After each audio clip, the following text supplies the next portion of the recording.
was born March 2nd, 1942 at St. Joseph's Hospital in downtown St. Paul. Older sister who I despised, and then a younger sister 4 years younger, and then two brothers who were 11 months apart. Parents is a big subject. They were very loving people. My dad was a hard-working man. I recall him going to work, putting on his hat and his mobile oil uniform and going to work every day, walking to work, which was about 2 blocks away. My mother always provided meals for us, and they were just very loving and very hardworking.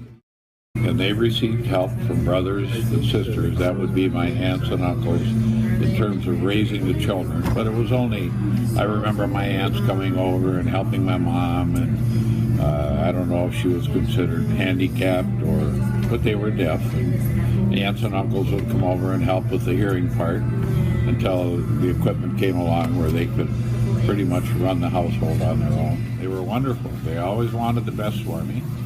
And I'm sure at some point, many times, they were disappointed, but they never expressed that to me. They always loved their children, no matter what. So, yep, very loving and very capable. There was not a lot of communication, not a lot of, could I sit down with my father and say, not really. I did not really express my emotions to my mom and my dad. They wanted me to go to Cretin High School. That was a big deal back then. I made it 1 year. Way too inconvenient for me.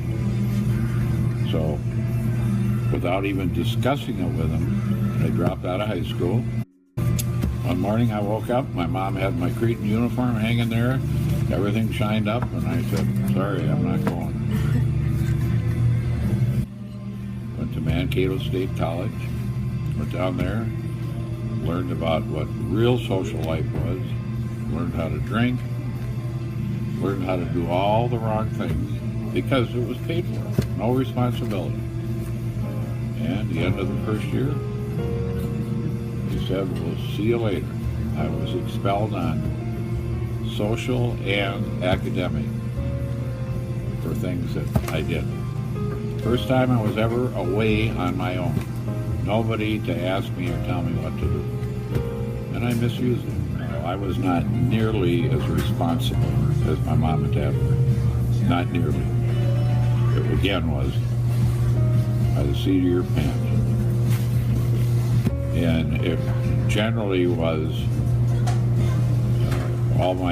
for the most part, my efforts were spent making me happy and not concentrating on my children, even though I loved them, but they weren't right at the top of the ladder. It was more me.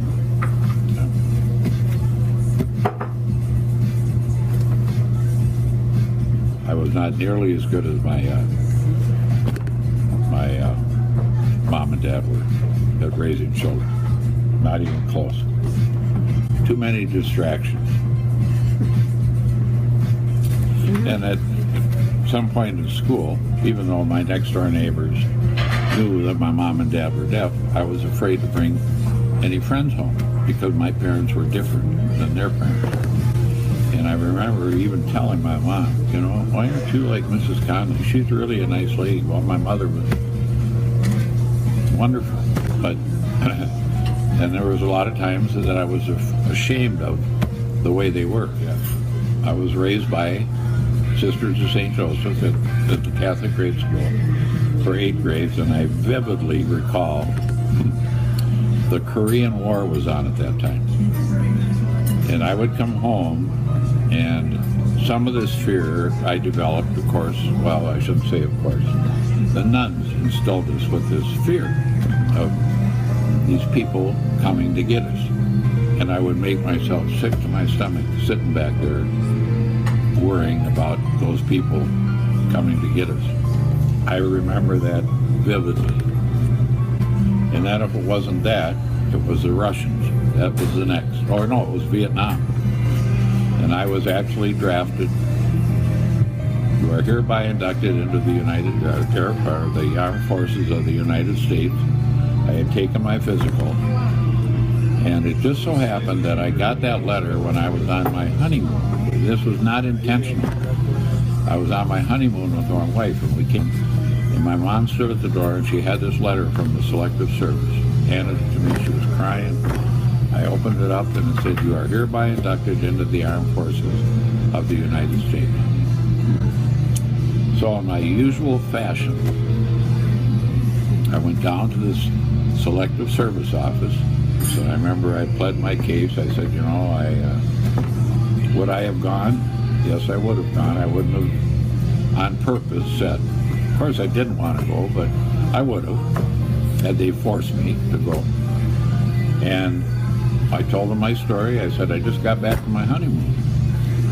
So they went in an office, and I sat there for 2.5 hours, and they came out, and they called my name, and they said, "Your orders are hereby canceled," which meant I didn't have to go at that time. So, and then, of course, this thing with Russia, so they built a huge tomb out in the backyard. They called it a fallout shelter. So all this war stuff hanging around, I was always nervous about it. And but the big hump is still out in the backyard with a little smokestack sticking off the top.